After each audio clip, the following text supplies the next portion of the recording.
This show was titled Then and Now because it's about historic photographic processes. I'm working in one of the oldest, or actually the oldest photographic process that was announced in 1839. And Lisa is working in the most modern historic photographic process, the silver gelatin print, which has recently been denoted as a historic process by the Eastman House in Rochester, New York, I think about 2 years ago. Although red plate palladium is 1850. Yeah? Oh yeah, well, you're right. So we're both working in multiple processes. This is kind of this isn't all inclusive, but this is a little rundown of the photographic printing processes. Salted paper was announced in 1839 together with the daguerreotype, the very first two photographic processes. The daguerreotype became an instant success. It was developed in France. It was developed with a lot of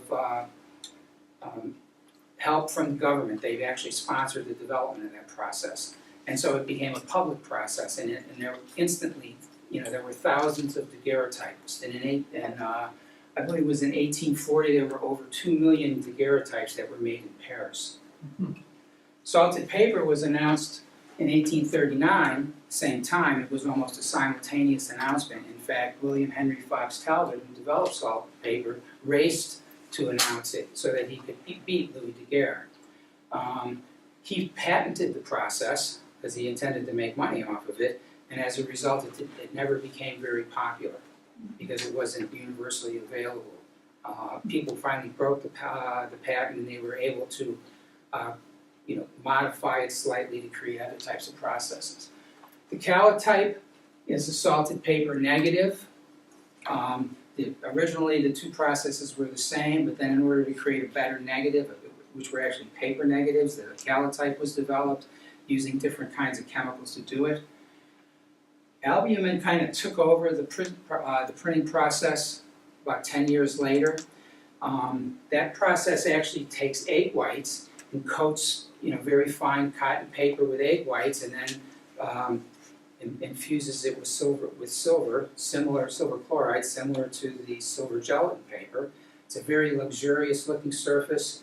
At one point they were using about 2 million eggs in Dresden albumin factory to commercially create this paper, which isn't available anymore.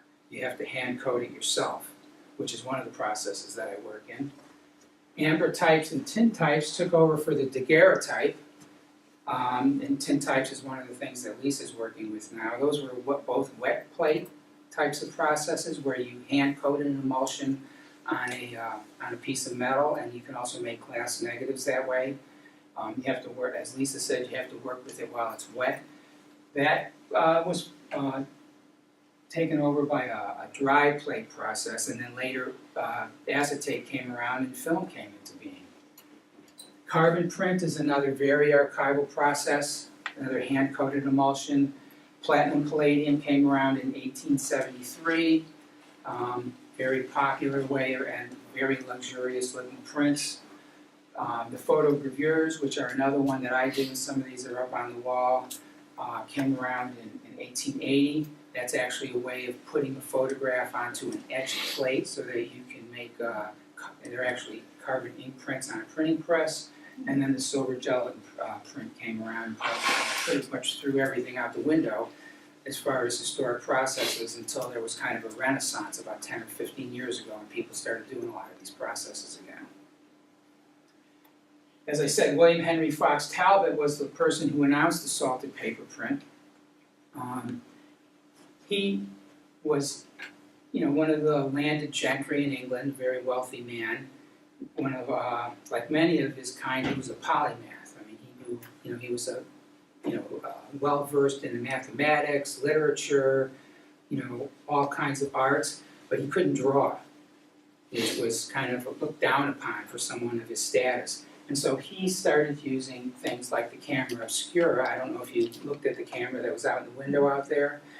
People would use that to put an image on top of a piece of glass, and in a dark room they would lay a transparent piece of paper on it and then draw on it. And they also used another device called the camera lucida, which was a similar instrument that would allow an image to be projected on a piece of paper and then you could draw. Well, he was curious about whether he could make these images permanent somehow. And there had been a lot of work up to this point of people who were trying to make photographs, but nobody could figure out how to make an image stable. People had up to that point made images, but they disappeared as soon as they got exposed to more light. This gentleman, Sir John Herschel, another landed gentry in England, figured out that hypo, something called hypo, which is ammonia or ammonium thiosulfate, I believe, sodium thiosulfite, could fix the silver image. And he was a friend of Talbot's, and suddenly the first permanent photographic image was able to be made. This is one of his first and finest salted paper prints, the open door. Very long exposures.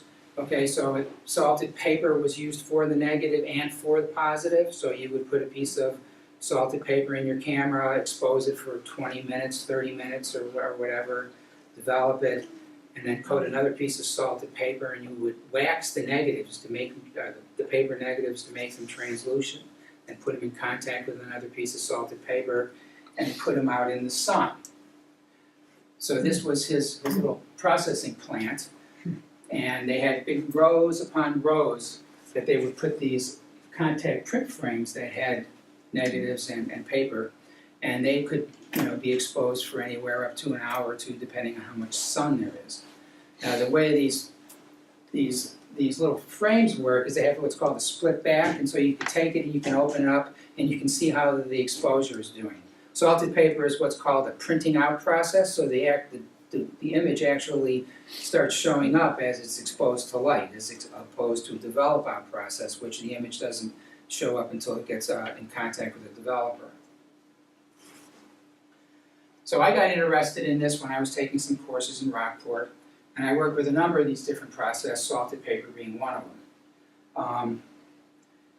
Back around 2009 or prior to 2009, the Portland Museum of Art acquired Winslow Homer's studio on Prout's Neck.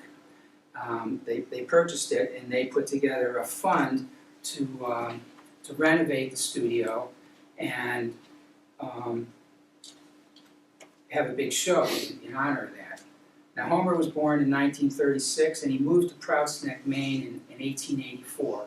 And he worked there until he died. He wasn't there all the time. Basically, he would, in his studio, which was not very well heated. Wait a minute. He wasn't born in 1884, sorry. 1836. Born in 1836, moved to Maine in 1884. I'm sorry. But he would stay at the studio until this bucket of water that he kept on the hearth would freeze up, and then he'd go down to the Bahamas or someplace. And many of his famous works are from the southern climes. Prout's Neck is located in Scarborough, Maine. It's a little neck. There's a narrow opening, and then it opens up into a residential community. If you've ever been down there, a very famous inn called the Black Point Inn is at the entrance to Prout's Neck. Homer's studio was located right here on the south shore, and many of his images were taken along the south coast of Prout's Neck here. This is a picture of the studio after it was completed, after the renovation was completed. They weren't exactly sure because there were not very many images of what it really looked like, but they took their best guess and tried to do what they could. For a while, it had been pretty run down. It had been purchased and it had been used for a summer house, summer rental for a long time. Homer's brother actually owned most of Prout's Neck, and this was kind of a guest house that was next to the main house. And he developed it and sold properties and built houses and so forth there. In 2012, coinciding with the completion of the renovation, the Portland Museum of Art had a huge retrospective of Homer's work that was in Maine, and they got many people to donate images from their private collections, and they had a huge show of all his work. And the museum encouraged the conservators and from the other areas in the museum to do something in conjunction with that exhibit. And I was fortunate enough to be part of the photographic part of that. And that curator selected 5 people who were working in Maine or had gone to school in Maine or had ties to Maine, who were working in different processes that were in use when Homer was alive. And I was working with several of them, but she wanted me to work with salted paper. A gentleman named Tillman Crane, who's a very, very good photographer from Maine, did platinum printing. Brenton Hamilton did gum printing. Abelardo Morel did some work with a camera obscura and produced a print. And then, I'm getting too old here, last person, did tintypes. So there were 5 different processes that were done. Now we got together in 2010 to talk about the work and to do the commission. We had to be done and the work turned in by the spring of 2012. So we were supposed to work, and everything had to be done on Prout's Neck, and we were supposed to be working around the studio. Unfortunately, for the entire time that we were doing our work, the studio looked like this. So that's why you don't see many of the images that are out there of the studio itself. There's some small vignettes of the chimneys and so on and so forth. But most of the work that I did was along that south coast. The other problems that we had were that in Prout's Neck, it's a private community, it's a private gated community, and they don't really like visitors there. Tillman Crane actually got I don't think he actually got arrested, but he got escorted off the property by the police for photographing in the area. Another problem was that I would have liked to have done more architectural studies, but all of the houses in the area were all modern. There was nothing left from the time when Homer lived there, except for the studio, which was under construction. So as you can see, there wasn't much in the way of photographic opportunities to represent that. And here is a finished photograph that I took of the finished studio a year after the project was over, when I was finally able to get down there and have a look at it. Now, this is a picture of Homer in his studio, painting an image that he conceived of down in the Bahamas called the Gulf Stream. And this is the photo that I took in his studio after it was renovated. Late afternoon light, lots of light coming in sideways. This is something called chiaroscuro, which are the light and the shadows. This is one of the windows. It was a fairly simple house, but it had some very nice treatments, some window treatments and so forth. This was another window called the south window. This was used in some of the marketing materials that were out there for the show. This wasn't actually in the show. This one was taken from the roof. I don't know if you remember the photo of the studio, but there was a little ladder and a little platform up on the roof. And I went up there and did some photographing from up there. And these 2 images were in the show from there. This is one of Homer's paintings. And this one influenced several of the ones that I did later, including this one, these 2 chimneys in silhouette.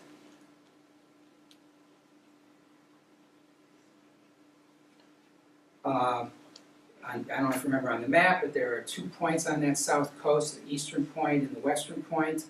This is one of Homer's photographs of the eastern point, and I did a couple of images in that area, again with that idea of the silhouette. These were done at sunset.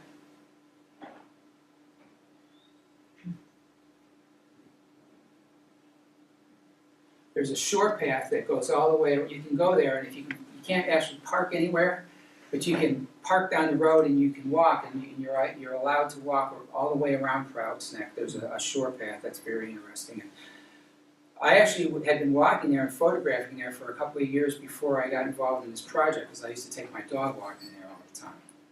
And This next image is one of the places along the path, this old cedar type tree. Again, once again, heavy shadows.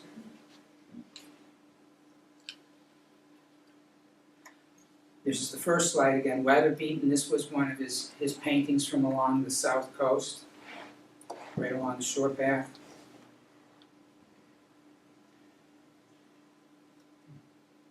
Here's an area.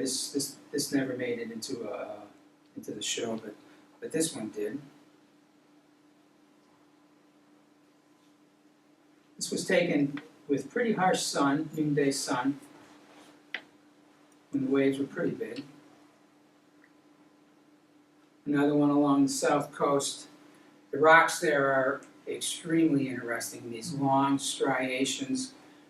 I took a number of these with a very short lens, 21 millimeter lens, which gives you a tremendous depth of field, but it also causes the foreground to just really jump out and look huge.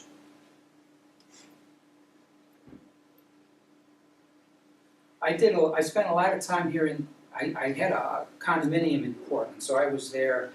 I used to go there in January and stay through April, and then I used to periodically go down there. So I used to go down here quite frequently and walk the dog, and I spent a lot of time here in the fall, the winter, and the spring. Very little time in summer when it was heavily populated, so that's probably why I didn't get arrested by the police like Tillman did. This was a winter shot at the start of that shore path. That little building there is the pump house for the Black Point Inn. Another fairly stormy day, very early morning. This is a close-up of the pump house.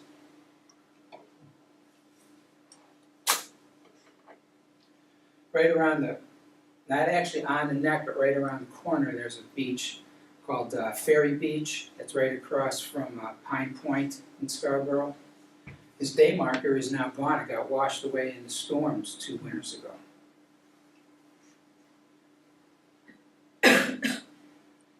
These next two are of Western Point.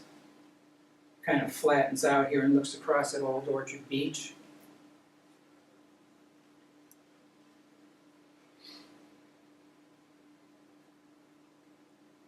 And then another one, Cliff, this is near Western Point, another wide-angle lens shot. And then this is one of the two that the museum kept. This one in the painting studio. Now, a number of these images are also printed in photogravure. Just to get back to the process just a little bit.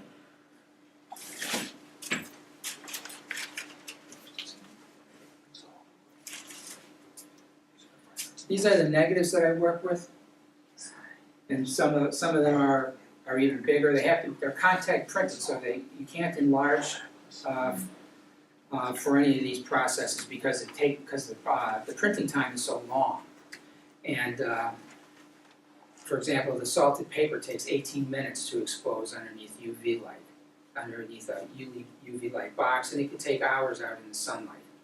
The negatives have to be the same size as the print. The reason that salted paper is so difficult is because you start out with a piece of nice watercolor paper, and then you coat it with salt, and it looks just like this, so you don't know how well the coating is. And then you have to coat it with silver nitrate, and the silver nitrate bonds with the chloride from the salt to form silver chloride, which is light sensitive. But the silver chloride is also clear. And you're working in a relatively dark room, so you don't know how well you've coated the paper then either, and whether it's even. And you really don't know what it's going to be like until after an hour's drying time, 18 minutes in the exposure unit, and then you take it out and you see whether or not you have a viable print. From there it goes into a water bath to wash out any excess silver. Then it gets toned, because when it comes out it's kind of a rust color. And there are a number of different toners, but most of them are gold toners. And it gives them anywhere from a very neutral color to some of the reddish and purplish colors that you see in some of the prints out there. And the gold actually coats the silver particles in the print and makes them extremely archival. untoned prints that are fairly fragile, especially when exposed to a lot of ultraviolet light. So what's in the camera? Is it the paper is what Okay. you use to develop it on the paper, or is that what? Originally, they used salted paper in the cameras to Yeah. make negatives. I shoot digitally now. And so I take digital photographs. I used to shoot a lot of film, but I shoot digitally now, and I take it in, work with it in Photoshop to get the images the way that I like. And then I print out these transparencies on inkjet printers. And all of this happens to be a silver print, or a negative for a silver print, but there's a different calibration for every process that you print, because every process has a different sensitivity to light. So, for example, a salted paper negative would have to be much darker than this because of the requirements of the So process. from Photoshop, you can say print the negative of this image. You can. Well, You're printing it. it's not quite that simple. You have to do a whole calibration before you actually print the negative. But yes, from Photoshop, then you put transparency in your printer and you print out a negative. What kind of salt do you use? I've used both Morton's and Diamond. I mean, kosher, fine. Well, it's diluted, so. Salt. Oh, but it's the salt that we eat, the same salt. Yes, it's the same, and I've used ammonium chloride, which is not an edible salt. I know a person who recommends using Tokyo Bay water because it's the right salinity that he likes. It's basically a 2% salt solution. And it's the same, an albumin print is actually a salted paper print, but the salt solution is is suspended in the albumin. And then you coat that paper with silver nitrate and go through basically the same process. Now, some of the other prints that you see up here are photo reviewers, and this is a printing process done with a printing press. And the image is transferred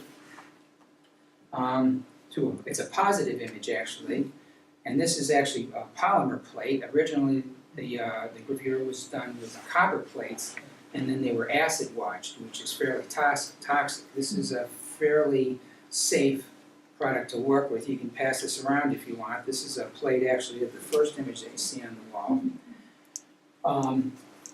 It's coated with a photosensitive polymer. The more light that hits it, the more light that hits the polymer, the harder that it gets. So that's why you use a positive image, so that the lightest areas expose the plate more. And the polymer gets harder, and you wash it off in water, and it etches the plate. The next step then is to take and coat the plate with ink, and then there's a wiping process, which is pretty nuanced, to take ink off, and the heaviest ink lays in the most etched parts of the plate. Put that through a printing press with a piece of wet paper, run it through a press at about 5,000 pounds of pressure, and then pull it off. And if you look at some of the prints closely, you'll see that they're actually embossed into the paper. Now, all of these prints are actually not printed on the etching paper that you see, but they're printed on tissue paper. This is a Japanese tissue paper called Gampi, and it's been coated with an adhesive on the back side, a wheat paste adhesive, that at the time of printing, you cut this to the size of the plate, put it on the plate, put your wet piece of etching paper on top of it, put it through the press, and it presses it into the sub paper and glues it to it at the same time. And it provides an interesting contrast between the two papers.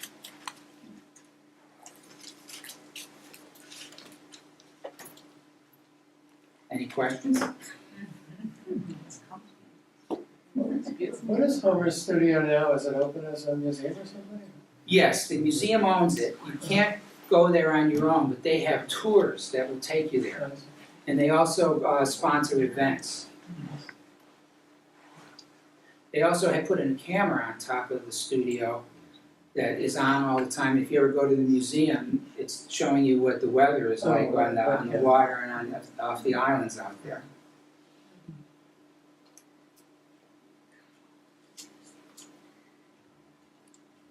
Do you use silver effects for all I have, but, well, I have my own things that I do.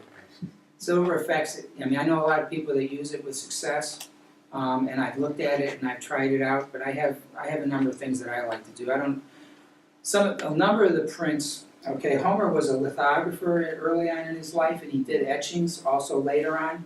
And so I wanted to give the photograph kind of an etching look. So I did a number of things to them in processing to kind of try to make them look more like, you know, a little bit like etchings as well as the salted paper prints. And what would you say, like, the quality that you get from the salted paper that's different from the other processes? Well, every process is different. I mean, and they all have their unique processes. I mean, I got involved with this because they wanted someone to work in salted paper. I was working in salted paper, but I was primarily working in platinum. And Tillman is a much more well-known platinum printer than I was, so I offered to work in salted paper. One of the things about salted paper and platinum and some of those hand-coded processes is that they have an extremely long tone range. Now they don't have the blacks that a silver gelatin print or an albumin print would have, because they have this emulsion, which is like kind of a semi-gloss or a glossy emulsion that holds the image. These are kind of printed on top of the paper, but they have a lot of detail in between each individual tone. So you can get a lot of tone in the highlights and the shadows that you can't get in some other prints, whereas an albumin print or a silver gelatin print has such lovely, lovely, deep, dark blacks, and an exceptional tone range also that makes it an exquisite printing process. So there's all little nuances about all of them. That seems to do well, though, with your subject here, Mm-hmm. that range of tones, yeah. Speaking. Well, thank you all for coming.